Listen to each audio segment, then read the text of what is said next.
Thank you all for joining us today for the 10th installment in our Mastering Fabric Tips and Tricks webinar series. Today it will be led by Benjamin Formby. Next slide, please. Before we begin, I would like to share a few housekeeping items. The webinar will include a live question and answer session following the presentation. So please note that the chat feature for Zoom has been disabled. If at any point you have a question, just type it into the Q&A box at the bottom of your screen, and we will answer it during the Q&A session. Later, this webinar will be recorded, and it will be shared with all the registrants. Next slide, please. Today, we're joined by our presenter, Benjamin Formby. Benjamin is a PhD student at Clemson University with his research focus in AI and machine learning for medical imaging. He uses Fabric to create end-to-end experiments, implementing his AI applications in realistic network simulations. He has also been a part of the Fabric Students Group for 3 years, assisting many users in supporting their experiments. Now I'll pass it on to Benjamin to start his presentation.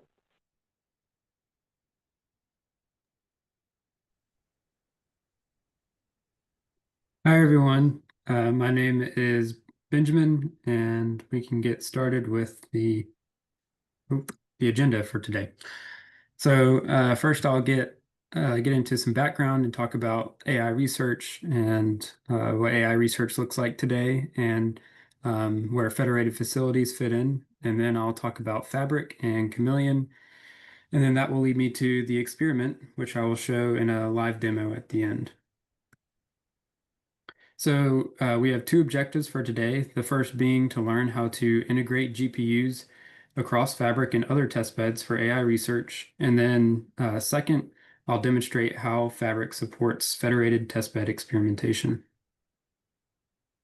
So now to start, for some background, I'll give a high-level overview of kind of the typical big data or AI processing pipeline.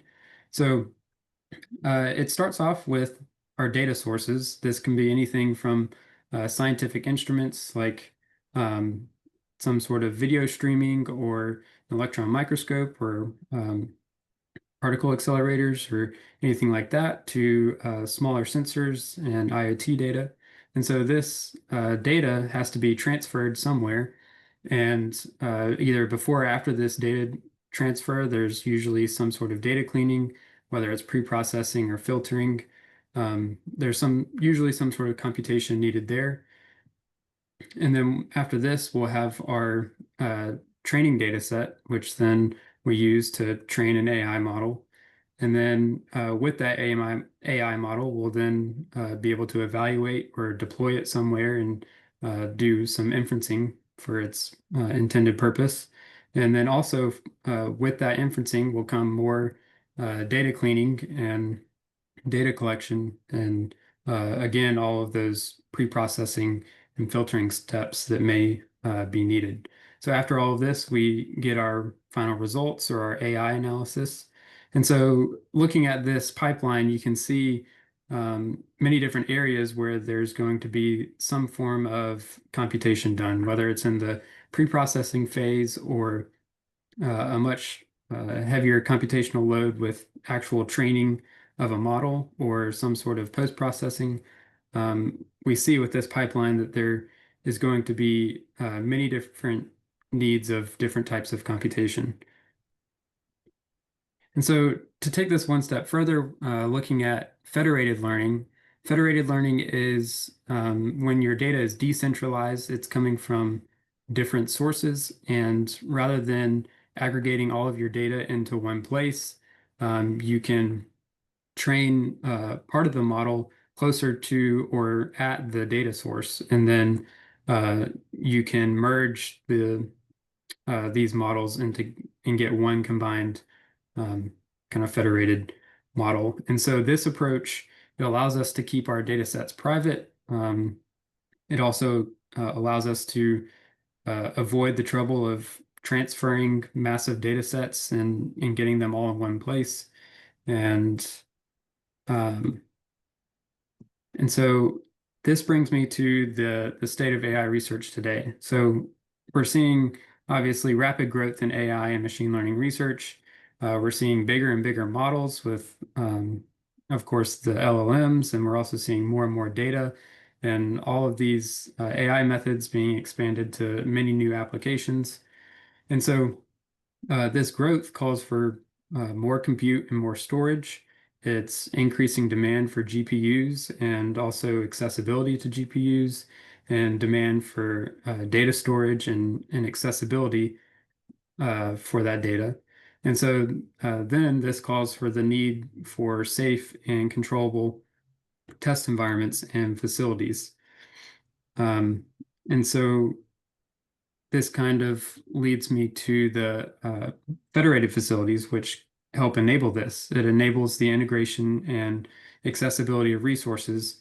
Um, and so I have kind of some examples of federated facilities categorized into these three separate categories, with the first being compute and storage facilities, where you're going to have facilities that have all of the computing power with GPUs and all the storage needed. And so examples of this include the Chameleon test bed and maybe your local high performance computing cluster. And then you have other facilities like data instrument facilities, which are where the data is going to be generated. And so some examples of these are like here at Clemson, we have an ultrasound lab. And so we use this for live streaming of ultrasound video for real-time processing. Then you also have other labs or facilities like the Rutgers Cryo EM electron microscope facility. And then also the LHC, the particle accelerator at CERN. And so then in the middle, we have network facilities like Fabric that um, provide the networking resources for connecting these facilities. And so next, I want to touch on the kind of the typical AI workflow in a HPC cluster. And so normally when you're working with AI in an HPC cluster, you're going to have an account um, with whatever facility you're using. You're going to reserve some sort of compute resource there. And then you're going to have to copy the data that you're using to a data transfer node or a DTN, which is a place that is going to be accessible by your worker nodes and or your compute nodes. And then you'll finally be able to you'll finally be able to do your experiment. And so what exactly is a DTN? A DTN is a dedicated server that's intended to for transferring the large amounts of data between your nodes. The DTN is going to have very specialized hardware or software um, that helps offload the data management and the security tasks for transferring data. And so the DTN helps ensure efficient data transfer and also secure data transfer. And so where does Fabric fit into all of this? I kind of already mentioned it, but Fabric is right in the middle. Fabric acts as the glue connecting all of these different resources together. Thanks to the facility ports that Fabric has, Fabric enables a wide range of end-to-end experiments. The facility ports help you connect to any of these types of resources. And because of this, it supports the use of DTNs. So whatever organization you're a part of or using, then Fabric allows you to work with whatever security needs or data transfer needs that you may implement on a DTN. And so again, this allows for easy access to external facilities and federated workflows. Also want to touch briefly on the resources that Fabric does offer. So there are both computing resources and networking resources. For computing, there's CPU cores, GPUs, FPGAs, and persistent storage. There's also the networking resources that allow you to configure and control and program whatever network infrastructure you need for your experiment. And then what's really neat is the facility ports that Fabric offers in their networking resources. Um, the facility ports allow you to connect to the other test beds and services, like I mentioned. Some examples are the Chameleon testbed, the Cloud Lab, or the also the NSF NAIR. And then lastly is the high bandwidth links between all sites across the United States and the globe. Here's a few more details about the GPUs that Fabric has. So on the Fabric portal website, you can hover over the different sites and you can click on them to see what kind of GPU models are available. So this is looking at the Clemson site. They have 5 GPUs and 2 different models, and you can see how many are available and allocated at any given time. And then across all of Fabric, there are 4 different GPU models that are offered.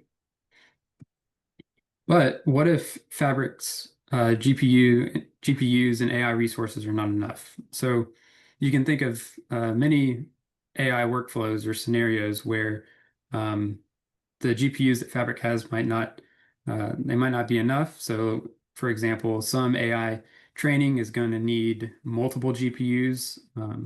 It could potentially need uh, GPUs that have larger memories if you're working with models that are very large in size.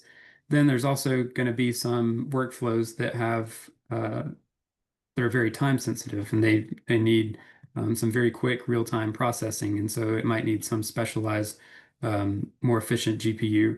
And then also there's going to be some workflows that have multiple steps, whether it's from prompt engineering to vector store lookups, and then maybe eventually some visualization.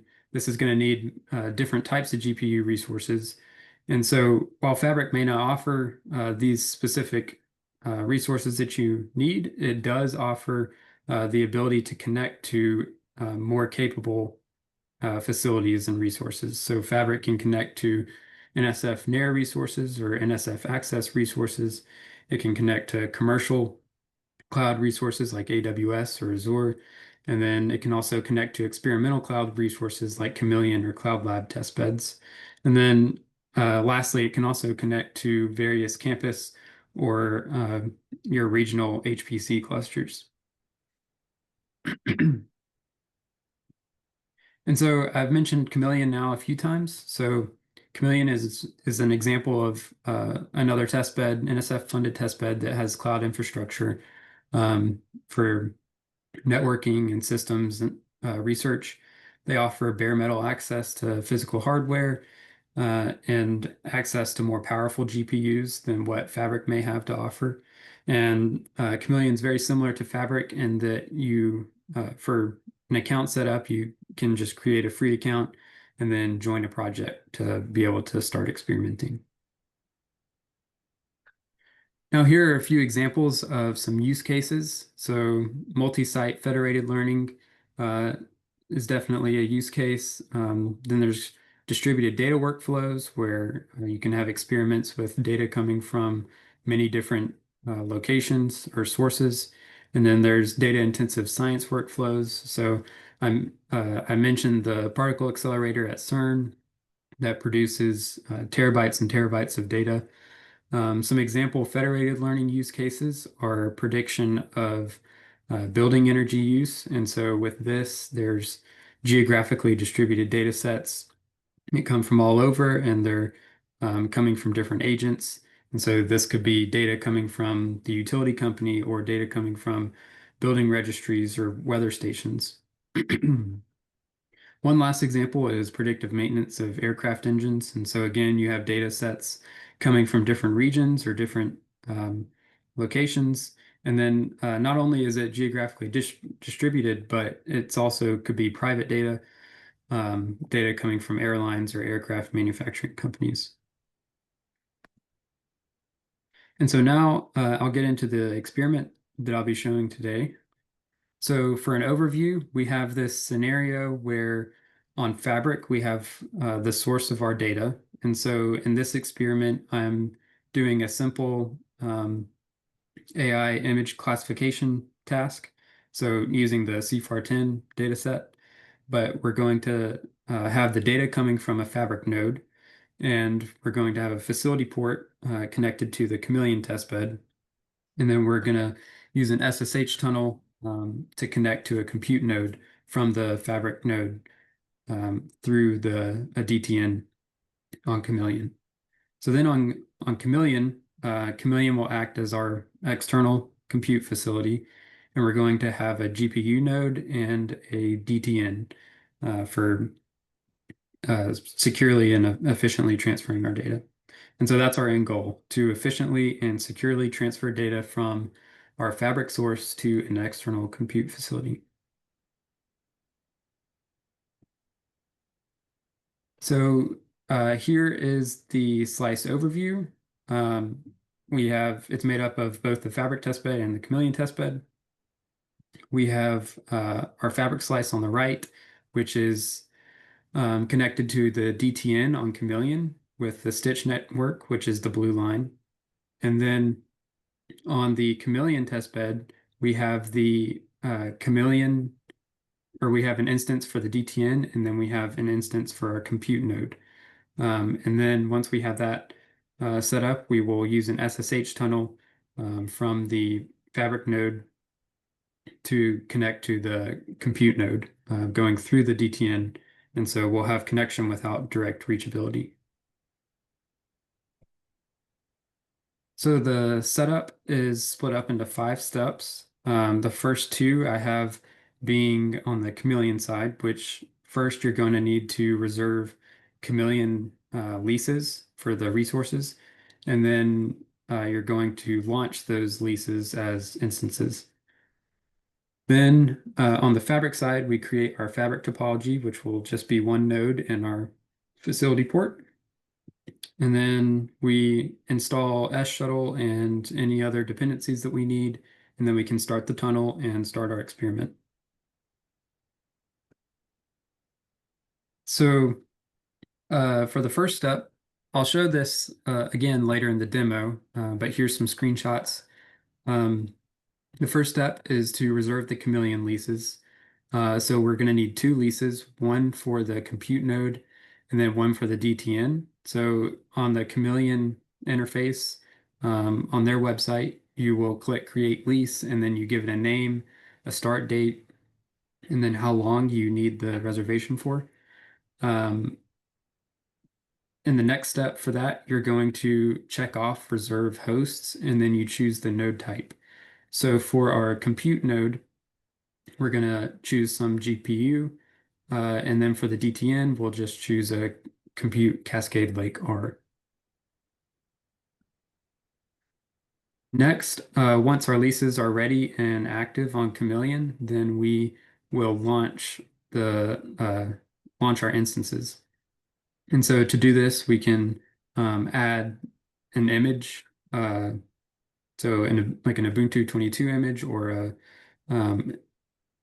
so for the compute instance, we'll use Ubuntu 22 with CUDA, and then after the image, we can add a network. And so for the compute node to be able to communicate with the DTN, we will add them both to the shared net one on Chameleon, that network.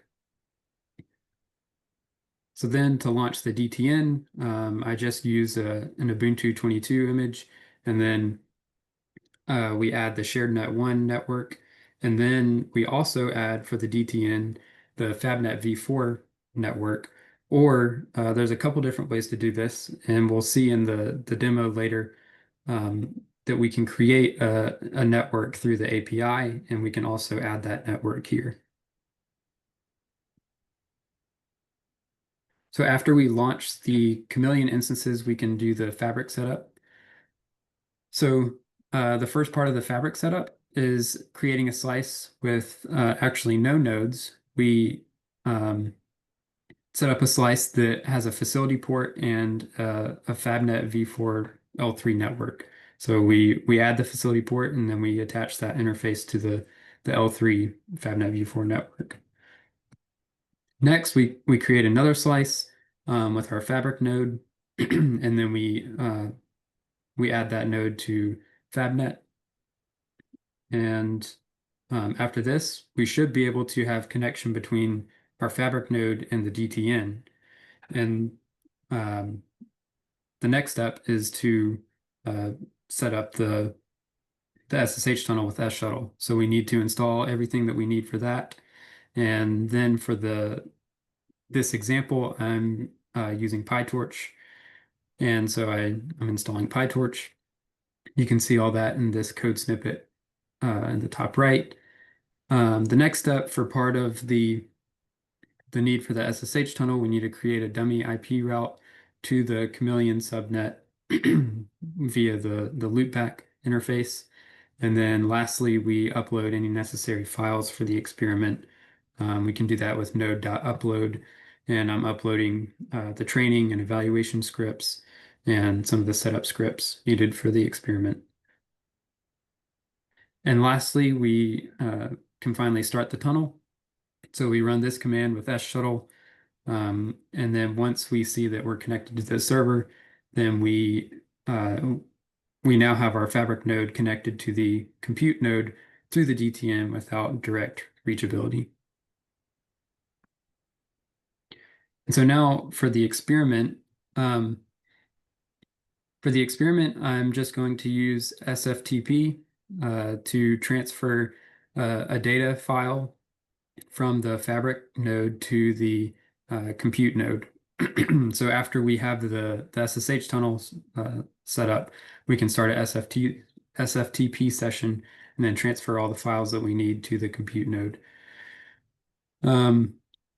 Then we would run a setup script to install everything needed on the compute node, and then we can train our model on the compute node after transferring all of that and all the scripts and the data, and then we can evaluate the model. And so that's what these screenshots are showing, the data transfer in the top right, and then we train the model, and then an evaluation. And so now I'll switch over to a Jupyter notebook to give a partially live demo. So this Jupyter notebook, a lot of this is taken from the Chameleon facility ports layer 3 example on the Jupyter examples start here notebook. I've altered it a little bit for the purpose of this experiment, but if you want any more details, you can refer back to that notebook.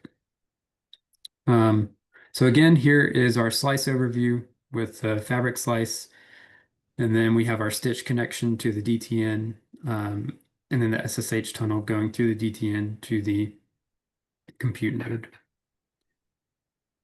So these first few cells are about creating and setting up your Chameleon account. So I'm going to skip over that for now, but if you want more details, you can follow these links and follow those directions for setting up the Chameleon side. So the first cell here is importing all of the environment variables from the that have your Chameleon information.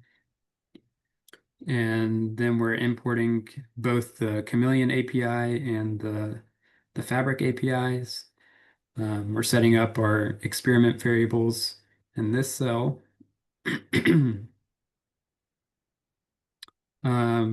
For this experiment, we're using the Chicago site it's the UC site on Chameleon, and then we're using the Starlight facility port on Fabric. So then the first thing that we do in this notebook is create the Chameleon network.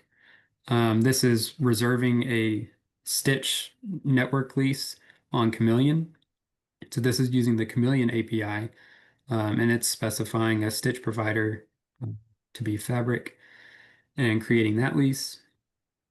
And then I've already run these cells for the sake of time, so we don't have to wait on the setup. But this cell waits for the network to become active, and then it gets the network ID and the VLAN that's used for the facility port. And then we're creating the fabric node that has the facility port and the layer 3, which is on the layer 3 network. And so I've already set up this slice again to save time, but I can run this slice to get the slice information. We see that it's still stable. And then the next step is to configure the Chameleon network and the subnet. So we're getting the gateway IPs and creating the reserved subnet for the facility port connection between our node and the DTN. We can add a router and attach it to the subnet in this cell. And then we launch. So from this notebook, the next step would be to launch the Chameleon instances. So to do this, I will switch over to the Chameleon interface. So this is what the Chameleon user interface looks like. This is at Chameleon at University of Chicago. And if you remember in the setup steps, the first step was to reserve our leases. I already did this before the demo, but to create a new lease, you go to the reservations tab, click leases, and this is the page of leases. I already have some leases running, so we don't have to wait for that. But if you wanted to create a new lease, then you'll click the create lease button. You give it a lease name, like test. You can specify start date and how long you want the lease for. Then we would hit next. Then here's where we would check the reserve host box. And then we choose the node type. So we can choose the type of GPU and or the type of compute node that we want. So I already have a lease, so I won't continue with this, but that is where you would reserve a lease or create a lease. Also, I recommend whenever doing this to always check the host calendar, because sometimes the resources can be a lot of them can be used, and so there might not be any available at the time that you need it. So it's good to plan ahead and use this host calendar. So you can see a lot of this resource is taken up at the moment, but you can select and filter by the node type and see what's available at any given time. So yeah, once we have our leases, then we want to launch our instances. So to do that, we go to the Compute tab, then we go to Instances. And so here's where you launch instances. You click this button, Launch Instance. Again, you can give it a name, and then you choose the reservation. So this is the script, the lease. And then after that, you can choose the image that you want to use for that instance. So if for when I made the DTN instance, I just used an Ubuntu 22 image. Chameleon has official images that you can use. You can also create your own images, and that's what all of these other options are. Then for the compute node, I used a CUDA image to go ahead and have all of the CUDA drivers installed. And so I use this official Chameleon image. And then after you choose the image that you want, here is where you would attach the networks under the Networks tab. So for the compute node, I added the shared net network, which allows it to communicate with the DTN. And then for the DTN, I added the both the shared net and also this stitch network, which was created through the notebook. So I already launched these instances because these instances can take 10 to 20 minutes to get up and running.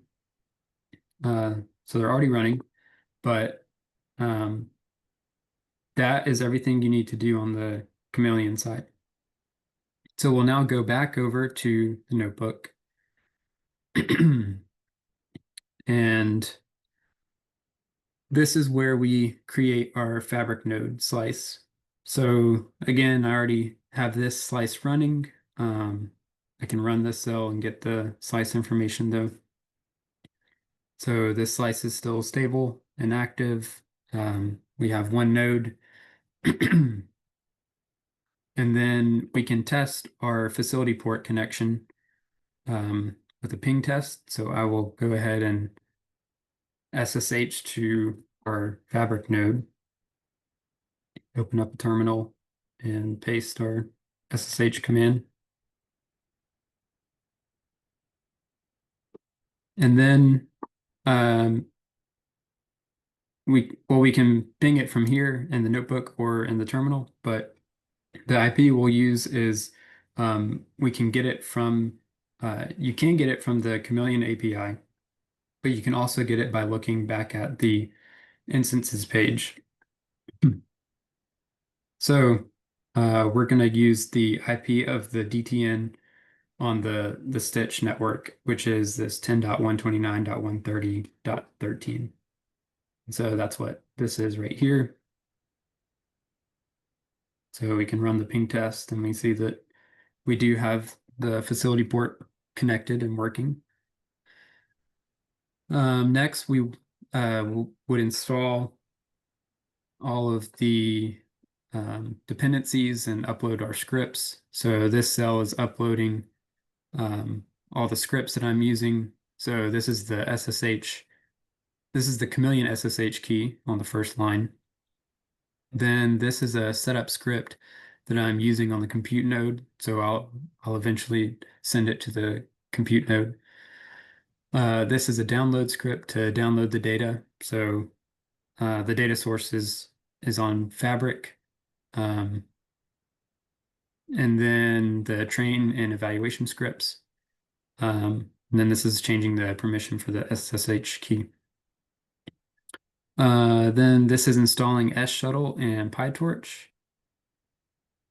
And so once all of that is uploaded and installed, then we're going to use this command to create the dummy IP route. So I believe I already run this, but we would replace this with the shared net subnet, which is 10.140.80.0/22.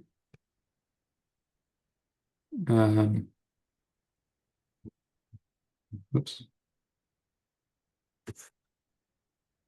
So yeah, I've already run that one. And then the next step is to run the S-Shuttle command to open up the SSH tunnel.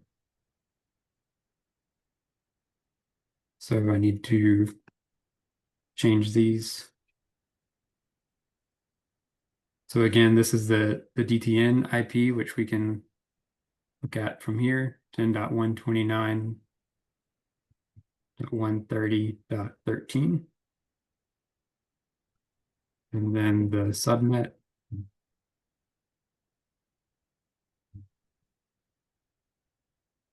And then we're excluding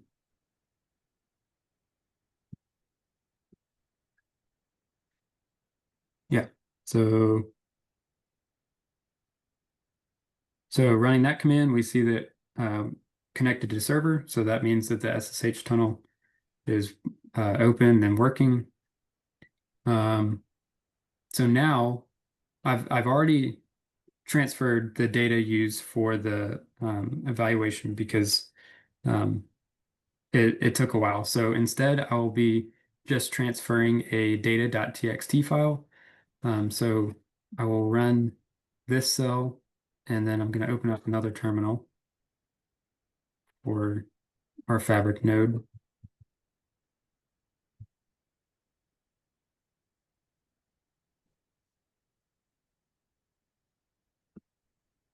So we can see the data.txt here, and then I'll also open up a terminal for the compute node. So this is also kind of a test to see if the tunnel is working, because we wouldn't normally have connection to the compute node, but now with the tunnel running, we can SSH from the Fabric node to the compute node. And so this IP we can look at from the Chameleon interface again. So the compute has the fixed IP on the shared network there.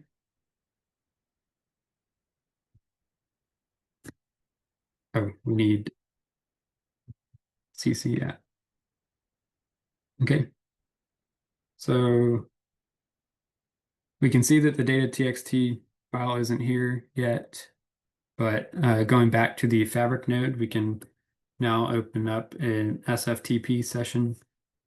So we'll use the our SSH key again, and then the compute IP.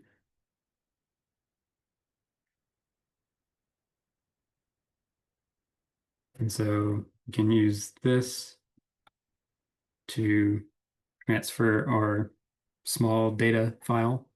And then if we go back to the compute node, we should see, yep, the data.txt. I also need to transfer the evaluation script. So we can send the evaluation script over. And then, so on the compute node, now I'll run the evaluation script, and we can see that we're using the Chameleon GPU to do our evaluation on our data. So yeah, this model got 56%, which is not very good. So hopefully you can do better. But this is just a proof of concept to show that Fabric can easily support kind of federated workflows, and also if you have a need for the use of DTNs, if you need to implement some data management process or security process, then Fabric easily supports this with the facility ports. And so that concludes the demo. At the end of your experiments, it's always good to clean up and delete the resources that you were using. So on Chameleon, you want to make sure to delete the instances, the routers, the networks, and the leases that you reserved. And then on Fabric, you want to delete the slices that we created.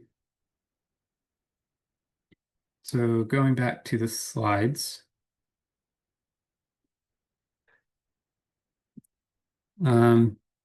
for a conclusion, so we saw that Fabric supports federated testbed workflows, enabling the use of GPUs and other resources through easy connection with other testbeds and facilities. And then we also saw a live demo of connecting to external GPUs in a federated testbed workflow. And now I will, also, I do want to include these additional resources. There's a lot of examples that are useful for this type of workflow in the Start Here notebook on Fabric's Jupyter Hub. There's notebooks that show you how to reserve Fabric GPUs and set up the facility ports. There's the Chameleon There's tutorials specifically for Chameleon and setting up L2 and L3 connections. So a lot of what I use today came from the Layer 3 Chameleon tutorial. And then there's also lots of good webinars that are on related topics. So there's the AI and ML experiments. There's the Facility Ports webinar and a webinar on it, FabFed for integrating resources like this as well. And so there's lots more videos on Fabric's YouTube. So everyone should have access to these slides after the presentation. So you can follow these links then. And now at this time, I'll stop sharing and hand it back to Dr. Wayne. Thank you very much, Ben. So now we'll start the Q&A session. So we will begin with some questions that are submitted during the presentation. And the first question, why do you want a DTN as opposed to mounting the remote data repository and establishing a localized caching layer of recently accessed files?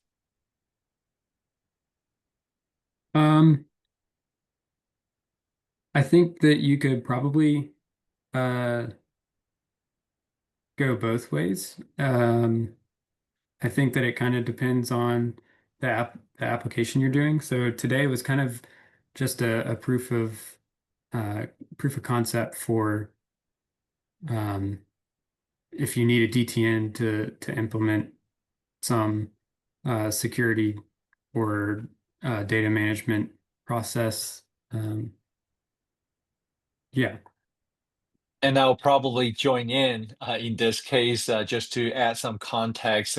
A lot of AI researchers are using the supercomputing facilities around the country. And then DTN is a standard architecture that they choose to have. So in that case, the real machines are hidden behind the DTNs. And so that you really don't have the choice, but you have to work with a DTN. All right. The second question, what, uh, let's see, what charges, if any, are incurred by a project? Um, so it, if I'm understanding correctly, it's free to have an account on Fabric, and it's also free to have an account on Chameleon. And having a project is also free, but you need to submit a request form and kind of fill out, answer some questions about what you're using your account for and what your project is about. Yeah, and similarly, to add some more information, Fabric itself is a NSF-supported research instrumentation, just like Chameleon is. So in that case, it is open and free to use by US researchers and for many international researchers who collaborate with research with US partners. And then some charges may incur if you choose to work with commercial cloud providers. So in this case, Fabric is connected to, for example, Amazon Web Services. And some researchers do use Amazon resources, and then through federation with Fabric, you can actually do the same workflow with AWS machines. And in that case, the data transfer and then the compute on Amazon will incur charges.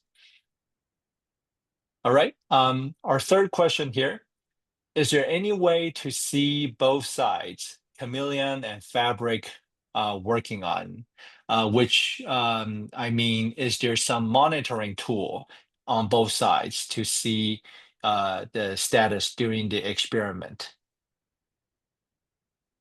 So there's definitely some monitoring tools on Fabric side that I know of. There's lots of tutorials, and I believe there's webinars on this as well. Um, using there's a couple different options. There's the measurement framework on Fabric. There's there should be some tutorials on the Jupyter Notebook tutorials on the Jupyter examples in the Start Here notebook. And then, yeah, I believe there's some webinars as well on that. Now, for the Chameleon side, I'm not sure. Um, I'm not sure what kind of resources there are for monitoring. I would have to look into that. Sure. And they I'm very certain that they have monitoring features provided as well. Fabric, Chameleon, they're both scientific instruments built for measurements. So in that case, they're all providing Linux environments. So any software monitoring tools that you can use in typical Linux servers, you can use that, deploy them on Fabric and on Chameleon. But then in addition, Fabric and Chameleon have some hardware monitoring features that are provided. But in that case, you do need to go to each project to look for the specific support. And Fabric, like Ben said, there's a lot of webinars that you can search up on. You can also go to the Fabric forum, the knowledge base that you can access from the Fabric portal, and you can search for monitoring. There's a lot of options there for you. All right, the next question, are Fabric and Chameleon accounts the same? No, they're not the same. So you have to create an account with both. And in both cases, after you create an account, you need to join a project. So if you're a professor or faculty, or then you would fill out a form and request for a project, and then you can add students and users to your project. Now, if you're a student, then you'll need to find someone who owns a project and get added to their project. Next question, can I connect my resources at my organization? Yeah, so for setting up a facility port, it does take some engineering and collaboration on both the Fabric side and at your institution or organization. But it can be done, and but also there are ways to set up SSH tunnels, kind of similar to what we did today. But so Fabric has what we call bastion hosts, and so you would need to set up SSH tunnels that use the bastion hosts to connect externally. Yeah, and there are tutorials and webinars available for those features as well. The next question, if my organization have more advanced resources to offer, but that comes with a cost, can we connect to Fabric similar to connecting to AWS, Azure, or Google Cloud? Yeah, I think that yeah, so it should be a pretty similar setup. It would take both collaboration on both the Fabric side and whatever organization, but I believe that should be possible, yeah. Right, and again, if you're US researchers, you definitely can leverage Fabric for your experiment. And then if you have questions on your specific use scenario, feel free to reach out to Fabric and we can help you explore those options. The next question, is there a reason why on Fabric we cannot reserve more than 3 GPUs? Sometimes having 4 GPUs might be useful. Yeah, so that kind of gets at the question of, should I be using Fabric GPUs or some other GPUs for my experiment? And so I think that I kind of touched on this in the presentation, but you may have workflows that require a vast amount of GPUs or much more than one or two. And so in these cases, it's kind of encouraged to use these external resources. And then because of the facility ports, we can easily connect and integrate all of these resources instead of having to just rely on resources at one facility. Right, and Fabric itself is a networking testbed. It has GPUs on all the nodes, but then at the same time, it did not have a huge number of GPUs on all these nodes.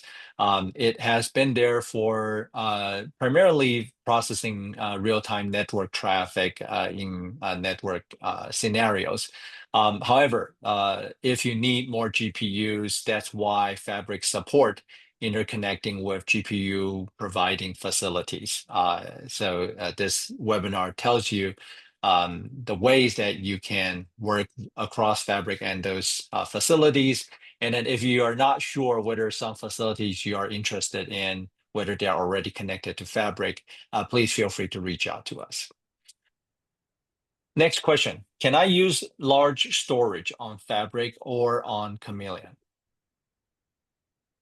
Yes, so you can on both. For Fabric, Fabric calls it persistent storage, and so you can similar to how, as a project owner, similar to how you would request for permissions for your project, you would request for persistent storage, and so that's where you can you would have to fill out a form, and you can get allocated some amount of storage that can be accessible from your slices. And then on the Chameleon side, they have object store with OpenStack.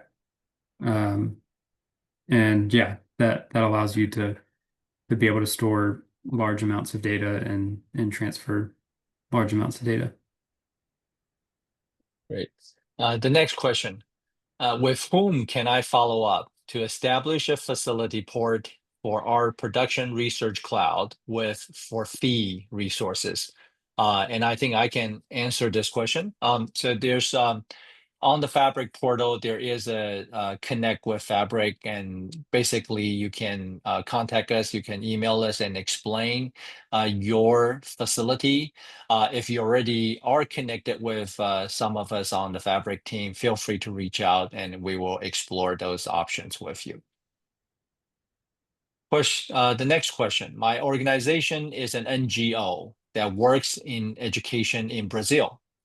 Can our employees use this infrastructure?